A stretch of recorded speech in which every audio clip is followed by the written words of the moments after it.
Gracias por continuar con nosotros. Es momento de darle la bienvenida a Abril Moreno Albarrán. Ella es directora general de Energía a Debate. Gracias, Abril, por tu tiempo. Oye, platicaba con mi compañero periodista Felipe en Toluca y bueno, decíamos no nada más el tema del subsidio, sino también de las franquicias, de la falta de crecimiento de estas últimas, y esto me genera otro tipo de preguntas, Abril. Ahora tú me dirás, porque lo que esperábamos como consumidores es que con la llegada de las franquicias pues los precios se pusieran interesantes, y lo que la realidad nos arroja es totalmente diferente. Incluso las mismas franquicias tienen que adaptarse a lo que Pemex ofrezca, porque pues sigue siendo, digamos, el fuerte, al menos en territorio mexicano. Abril. Pues sí, totalmente. Muchas gracias, Alejandra, por la invitación. Mira, lo que sucede es que en el 2017 se abre el mercado y empiezan a llegar las primeras gasolineras al país, ¿no? Pero lo que en realidad un proceso para que pudieran bajar los precios, y eso sin contar lo que es el mercado, porque con tu compañero periodista justamente tenemos que hacer una referencia a los precios internacionales del combustible, de la gasolina. Entonces, sin contar este factor, para que hubiera una mayor competencia, más o menos, un ejemplo es España, se tardaron cerca de 10 años en que se consolidara un mercado plural, un mercado abierto.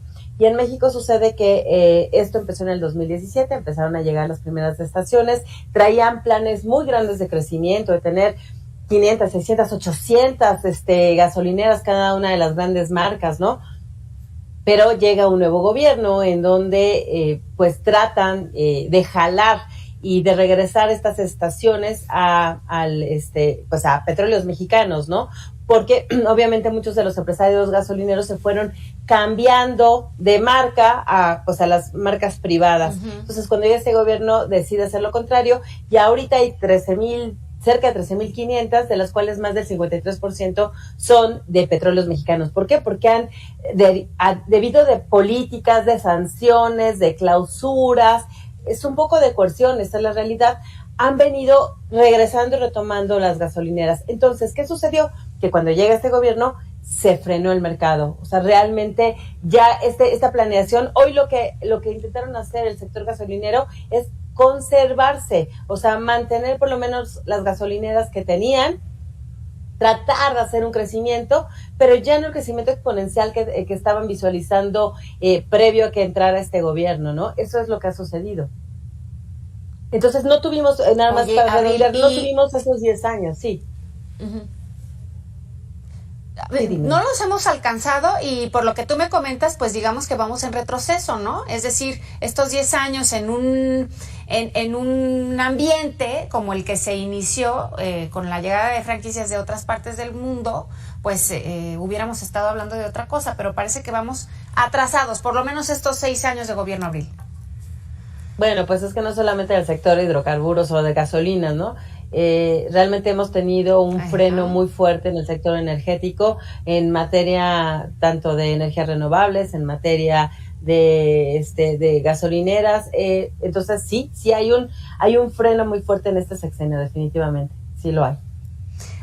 Oye, Abril, ¿y tendría que estar entonces estas franquicias tendrían que estar pensando, porque lo leí en El Economista hace apenas unos días? Dicen, bueno, los que ya están aquí, en lo que se están enfocando es en ofrecer un servicio al cliente que digamos que le agregue, o que sea el valor agregado de la marca, para que entonces así se genere la competencia, porque de la otra forma pues ya no se pudo. Esto, podríamos decir, sería inspirador para estas marcas, y de esta manera continuar a largo plazo. Mira, esto también viene a raíz de la reforma del 2013 y esto sucede en Europa, por ejemplo, en donde lo que se hizo fue diversificar, digamos, el mercado dentro de las gasolineras, ¿no? O sea, una es la venta de la gasolina per se, ¿no? El diésel, la gasolina, luego la ampliación de los servicios, como son los restaurantes, que eso sucede más para las carreteras, ¿no? Las estaciones de la Ciudad de México, pues tiene otra, digamos, otra dinámica. Entonces tienen que tener estaciones, restaurantes, tienen que tener, por ejemplo, algunos tienen baños para que los traileros se puedan bañar, ¿no? Dentro de las estaciones, ya fungen como medio hoteles, tienen tiendas, tienen cafeterías, etcétera. Se visualizaba o se visualiza, por ejemplo, como en Europa, que además iban a entrar para gas natural, también tener los despachadores para, los cargadores para vehículos eléctricos, y cuando entre el hidrógeno, pues lo están visualizando también para el hidrógeno. Entonces, sí, tenían esquemas, unas estrategias de crecer sus negocios de una forma muy interesante para ser el diferenciador. Digo, no nos vamos a esto que nos ha pasado, yo creo que a muchos, ¿no? Llegas a una gasolinera, sobre todo en la carretera, y quieres ir al baño, y caray, hay unos baños espantosos. Cuando llegas a una que dices, oye, este baño es limpio, pues seguramente vas a regresar si un día tienes esa necesidad y vuelves a cargar. Pero nuevamente sucede, incluso muchos iban a poner celdas solares para mejorar y ser mucho más eficientes en su energía. Todo esto se paró. O sea, son muy pocas las gasolineras que, digo, sí, claro, las que han construido y varias tienen, sobre todo las de carreteras, tienen que tener estos servicios que generan una diferenciador en sus, versus la competencia, pero no de la manera que se estaban visualizando las estrategias previo a este gobierno, que esa es la diferencia. Sí, y ¿sabes qué? Me llama la atención también, Abril, y tú me dirás, pues esta manera de adaptarse ante los cambios que se viven con este gobierno, que de certero tiene muy poco, pues también me llama la atención si adaptándose sigue siendo un negocio rentable, ya que este es un negocio de márgenes de ganancia. Entonces, adaptarse y ofrecer este tipo de servicios, ¿crees que implique que siga siendo atractivo para marcas incluso europeas, y que entonces eso las haga mantenerse con la esperanza en nuestro país, y de alguna manera también nosotros como consumidores pues seguirnos dando ese beneficio, ¿no? Sí, definitivamente, digo, porque si no, créeme que ya hubieran oído como pajaritos todos, ya se hubieran ido si no fuera un negocio rentable, ¿no? Sigue siendo rentable, siguen teniendo varias de ellas otros servicios. El problema es el crecimiento, o sea, ya no pueden crecer sus franquicias a la velocidad que ellos estaban planeando, ya no pueden tener 800 gasolineras de una marca privada, entonces a lo mejor van a tener 400 que fueron con las que se quedaron, pero esas 400 si las mantienen bajo los estándares, tienen el control volumétrico, tienen a la normatividad, tienen las oportunidades de tener su tiendita, su restaurante, su baño, etcétera, definitivamente es un negocio rentable. Si no, créeme que ya hubieran volado todas. Los márgenes... Oye, y por ahí Sí. Sí, me dime. Bueno, lo que te quería decir es que los márgenes, claro, no son tan altos o tan grandes como la venta de petróleo. Sin embargo, se les llama negocios centaveros, pero esos centavos son muchos centavos y te dan una buena rentabilidad, ¿no? Perdóname. Oye, Abril, hay por ahí también hay una apuesta que dice el consumo o las gasolineras de bajo consumo como un nuevo modelo de negocios, y esto pone en el radar a las pequeñas poblaciones que luego son las que se encuentran olvidadas por las franquicias o por el mismo Pemex, ¿no? Donde pues sí hay poco, y no, digamos que no se ponen a competir en el tema del servicio, sino más bien en la oferta del producto. Esto podría ser, digamos, lo siguiente, ver gasolinas de este tipo, de bajo consumo, que le llaman. La verdad, en México no lo veo como para el sector privado. Eso lo veo como lo que están poniendo ahora, están tratando de construir Petróleos Mexicanos, que son las gasolineras del bienestar, que en realidad, como bien dices, bueno, pues para el gobierno, Pemex y CFE son empresas sociales, ¿no? Que aunque deberían de tener rentabilidad, para el gobierno no lo ven. Entonces, lo que hacen es ponerlo justo en estas estaciones. Por ejemplo, el sureste sufre muchísimo de falta de gasolineras. El país sufre muchas de falta de gasolineras, pero el sureste padece más de esto, ¿no?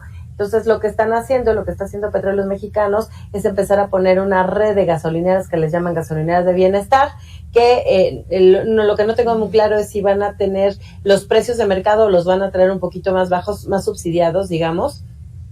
y que no van a tener esta necesidad de tener que ser el restaurante, etcétera, sino lo que van a ofrecer es el servicio.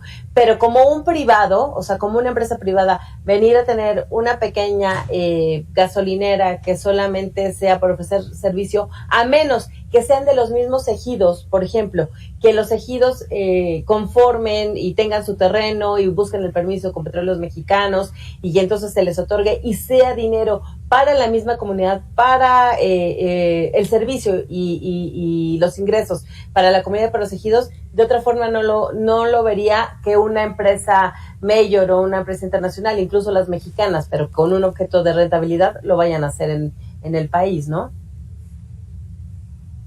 Oye, Abril, y para concluir, ¿qué es lo que tú ves al corto plazo con el tema de las gasolinas y en general, bueno, pues de los combustibles en nuestro país? ¿Podríamos estar hablando de un panorama no tan triste como lo ha sido en otros sectores? Bueno, pues sí, no, definitivamente triste, ¿no? Porque el presidente lo que ha buscado o a lo que él le llama la seguridad energética se basa en la producción de petróleo y en el autoconsumo, es decir, en la refinación y en la venta de las gasolinas en nuestro país, ¿no? Entonces, para él esa es la parte que considera como seguridad energética. Entonces, yo no creo, si bien está ya empezando a crecer el interés y empieza, no solamente del consumidor, sino también de las empresas armadoras que van a empezar a producir autos eléctricos y los estados, por ejemplo, los gobiernos estatales están impulsando mucho los cargadores de electromovilidad en el país, ¿no?